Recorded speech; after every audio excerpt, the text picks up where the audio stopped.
घुट घुट कर जीते मध्य प्रदेश के आईएएस। नमस्कार, आप देख रहे हैं खबर नेशन गौरव चतुर्वेदी के साथ। कभी छुट्टियां स्वीकार नहीं करते तो कभी सरकारी आवास लटका दिया जाता है। कईयों को तो सैलरी इंक्रीमेंट और प्रमोशन के लाले महीनों से नहीं सालों से पड़े हुए। यह हालत उस बिरादरी के हैं जिसे समाज ताकतवर और रसूखदार की नजर से देखता है।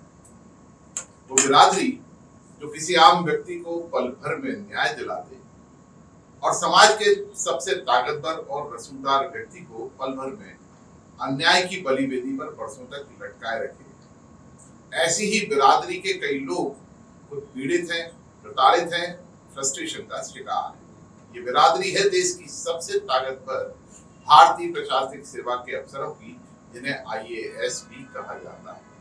आज बात आईएएस बिरादरी की इसलिए कि हाल में ऐसी अव्यवस्था का शिकार होकर उत्तर प्रदेश के आईएएस अफसर रिंकू सिंह ने इस्तीफा दे दिया। इस्तीफे की वजह संवैधानिक व्यवस्था के समानांतर एक पैरेलल सिस्टम बताया। रिंकू सिंह ने सैलरी मिलना और जनसेवा न कर पाने को भी भ्रष्टाचार की श्रेणी में रखा है। लंबे समय से रिंकू सिंह बिना काम के वेतन पा रहे थे।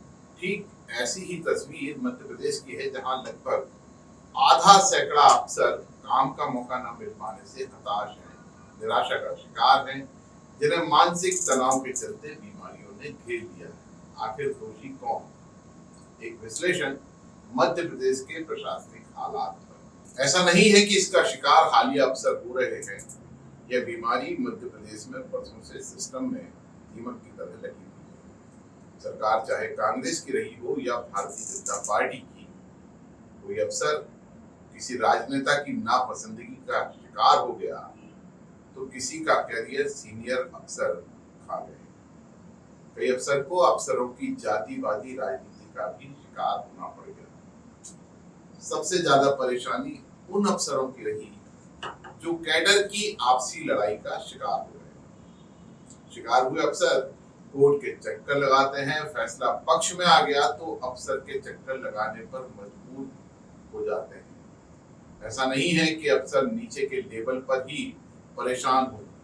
कईयों को तो सीनियर होने के बावजूद अंतिम समय में अपमान झेलने पर मजबूर होना पड़ गया। राजनेताओं की पसंद से प्रताड़ित।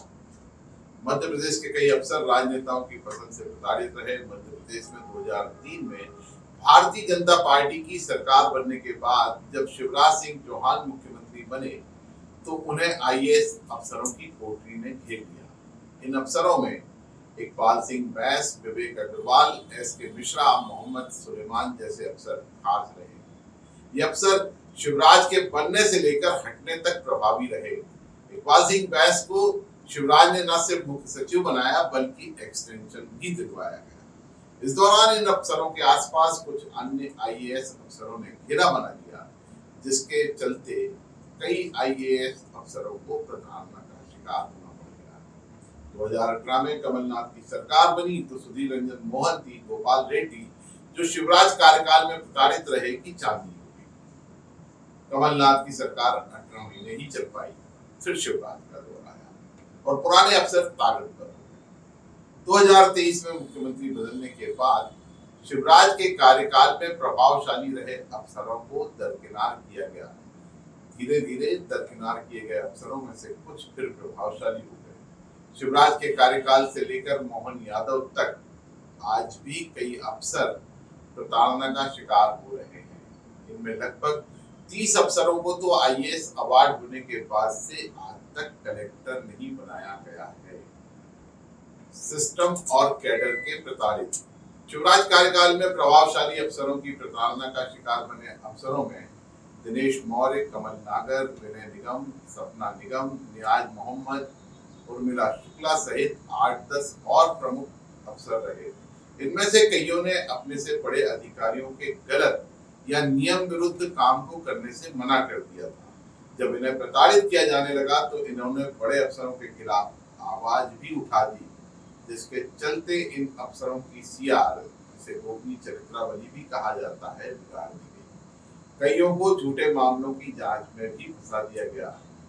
कई अफसरों को योग्यता अनुसार पोस्टिंग भी नहीं। अगर मध्य प्रदेश बचाना है तो सिस्टम बचाना होगा, सिस्टम बचाना है तो प्रशासनिक सुधार को लेकर बनी विभिन्न कमेटियों के सुझाव को कड़ाई के साथ लागू करना होगा, जिसमें मैदानी पोस्टिंग भी हो और प्लानिंग और इम्प्लीमेंटेशन की पोस्टिंग भी बारी बारी से हो। अफसरों का हौसला बढ़ेगा और जनता की समस्याओं के निराकरण के साथ साथ विकास की कल्पना साकार हो सके। अगर आपको खबर नेशन के समाचार विश्लेषण पसंद आते हैं तो खबर नेशन यूट्यूब चैनल को सब्सक्राइब, लाइक और शेयर जरूर कीजिए।